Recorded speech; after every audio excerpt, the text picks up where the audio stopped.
Hello बच्चों, तो आज हम फिर मिलते हैं प्रकृति कक्षा 5 कितना सीखा 3। बच्चों, जो ये प्रकृति किताब है ये हमारा परिवेश और विज्ञान यानी साइंस और सोशल साइंस का मिश्रण है। पहले इसका नाम पर्यावरण था, अब प्रकृति है। प्रकृति यानी नेचर से जुड़े पाठ इसमें दिए गए हैं। कितना सीखा 3 के माध्यम से हम लोग बहुत कुछ सीखेंगे। मगर बच्चों, आप लोग ना तो वीडियो पे कमेंट करते हैं कभी, ना वीडियो लाइक करते हैं। अगर आप कमेंट करते हैं तो हमको पता चलता है कि हमारा वीडियो कौन देख रहा है, हमें बहुत अच्छा लगता है। तो प्लीज़ अगर वीडियो अच्छा लगे तो आप कमेंट ज़रूर करें।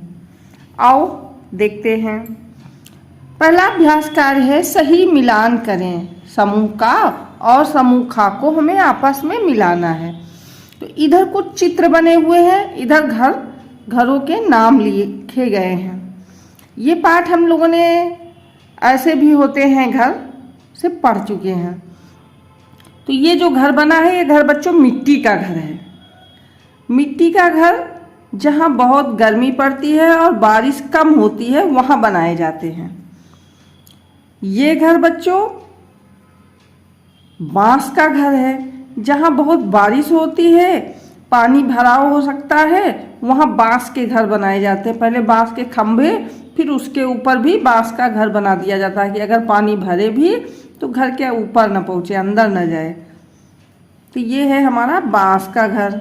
ये है इग्लू यानी बर्फ की सिल्लियों से बने घर, जो कि जहाँ वर्ष भर बर्फ बनी रहती है, बहुत ठंडी पड़ती है, उन स्थानों पर बनते हैं। और ये है हमारे हाउस बोट, जो नदी या झीलों में बनते हैं। ये जम्मू कश्मीर आदि प्रदेशों में पाए जाते हैं।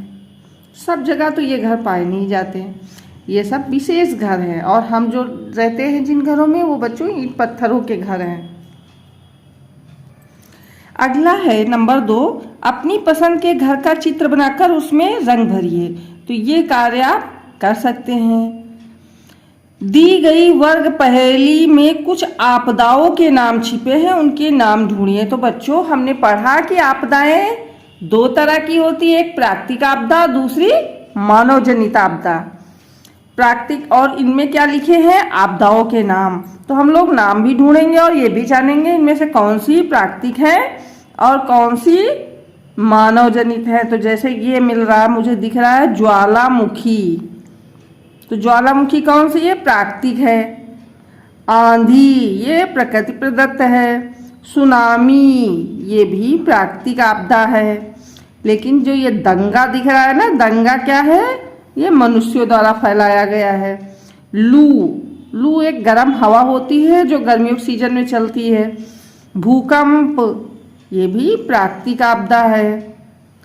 और बच्चों, आग, बाढ़ ये सब क्या है? आपदाएं हैं। आपदा वो होती है, वो संकट जो अचानक आए। और बच्चों, और ढूंढ सकते हैं इसमें कुछ? और तो मुझे कोई आपदा नहीं दिख रही। क्या करें क्या ना करें? अगर बाढ़ आ जाए तो बच्चों क्या करना चाहिए? इधर जो लिखा है वो ऊपर नीचे लिखा, हमको सही से मिलाना है। अगर बाढ़ आ जाए तो हमको क्या करना चाहिए? ऊंचे स्थान पर चले जाएं, जहाँ ऊंचाई वाला स्थान हो वहाँ रहें। और क्या ना करें? बिजली के स्विच ना छुएं। क्योंकि बाढ़ पानी से क्या होता है ना, बिजली का करंट फैलता है, हो सकता है स्विचों में। क्योंकि बाढ़ आएगी तो मतलब घरों में पानी भरा होगा, हर जगह पानी भरा होगा। तो जहाँ बिजली का सामान हो, बिजली के तार हो, स्विच हो, वहाँ से दूर रहना चाहिए, वो छूना नहीं चाहिए, बिजली का प्रयोग नहीं करना चाहिए। अगर भूकंप आ जाए तो मेज या डेस्क के नीचे छिप जाए। कोई मजबूत मेज, डेस्क या तख्त हो, उसके नीचे छिप जाना चाहिए। लिफ्ट का प्रयोग ना करें। क्यों बच्चों? हमें सीढ़ियों से उतर के नीचे जाना चाहिए, लिफ्ट से नहीं, क्योंकि लिफ्ट खराब होने का डर रहता है और सुरक्षित नहीं है। अगर आग लग जाए तो अग्निशमन यंत्र, बालू, पानी आदि का प्रयोग करें। और आग वाले स्थान के समीप ना जाएं। अगर जाएं तो चप्पल पहन के जाएं। अगर आग लग गई है तो उसको पानी से नहीं, अगर शरीर में आग लगी तो उसको उलटते पलटते रहें ताकि वो आग बुझ जाए। आगे है निम्नलिखित प्रश्नों के उत्तर लिखिए। तो ये बच्चों ये कार्य हम लोग नोटबुक में कर लेंगे क्योंकि यहाँ आएंगे नहीं।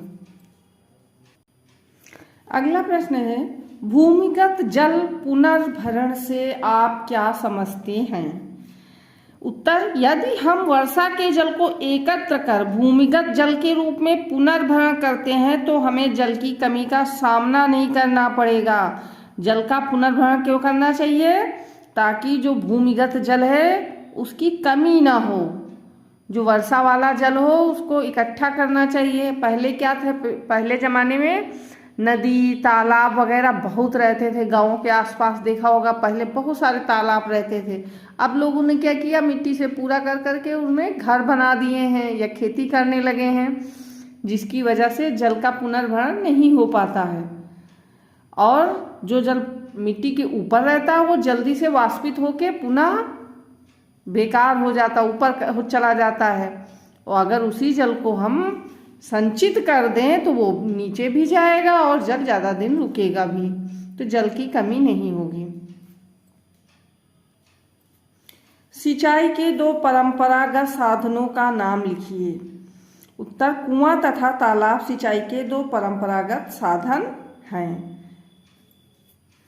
प्रश्न है, पानी की बचत हम कैसे कर सकते हैं? जितने पानी की आवश्यकता हो उतना ही उपयोग करें। टपकते या रिसते नल की मरम्मत तुरंत कराएं ताकि पानी अधिक बर्बाद न हो। बाल्टी या टब में बर्तन धोएं। सिंचाई के लिए ड्रिप या स्प्रिंकलर विधि का प्रयोग करें। ये क्यों? ये बच्चों आधुनिक सिंचाई विधियां, इसमें जहाँ पेड़ होता है उसी जगह पानी गिराया जाता है, जिससे क्या होता है कि सभी पौधों को पानी भी मिल जाता है और पानी अधिक खर्च नहीं होता है। सीएनजी के अवयव लिखिए। सीएनजी गैस में क्या क्या होता है ये हमको बताना है। तो सीएनजी के अवयव हैं मीथेन, ईथेन तथा प्रोपेन।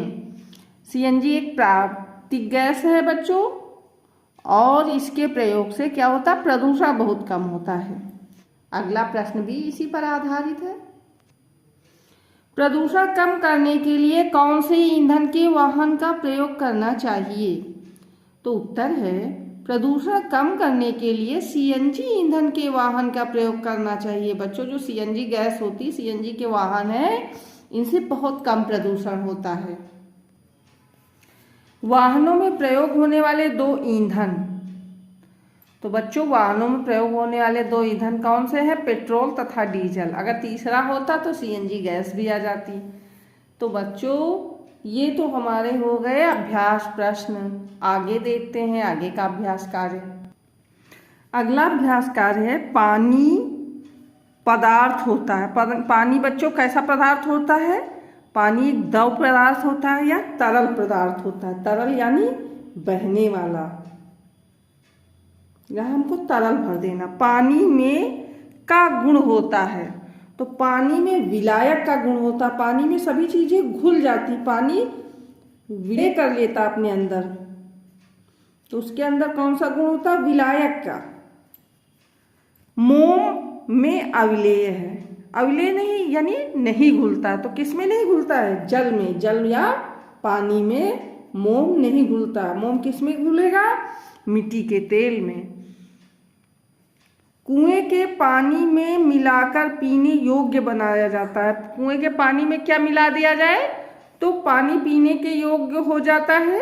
तो वो लाल दवा है। लाल दवा पोटेशियम परमैंगनेट, जिसको मिला देने से पानी शुद्ध हो जाता है, उसके कीटाणु खत्म हो जाते हैं। की सहायता से खेती करना आसान हो गया है। किसकी सहायता से बच्चों? ट्रैक्टर। ट्रैक्टर क्या है, बहुत जल्दी खेतों की जुताई कर देता है। ट्रैक्टर से खेत जोते भी जाते हैं, फसलें भी अब काटी जाती हैं, और ट्रैक्टर से सामान भी ढोया जाता है फसलों वाला। आगे है किन्हीं दो चीज़ों के नाम लिखिए जो मिट्टी की तेल में घुल जाती हैं। तो मिट्टी की तेल में बच्चों मोम घुलता है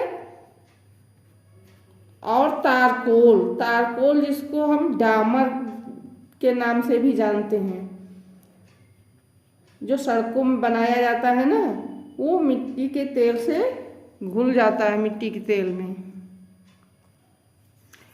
आगे है यदि एक निश्चित मात्रा के बाद चीनी पानी में नहीं घुलती है तो और चीनी घोलने के लिए आप क्या करेंगे।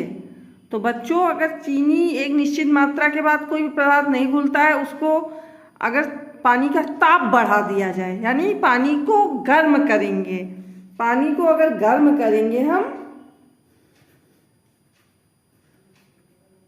तो कुछ और मात्रा में भी चीनी घुल जाएगी उसको।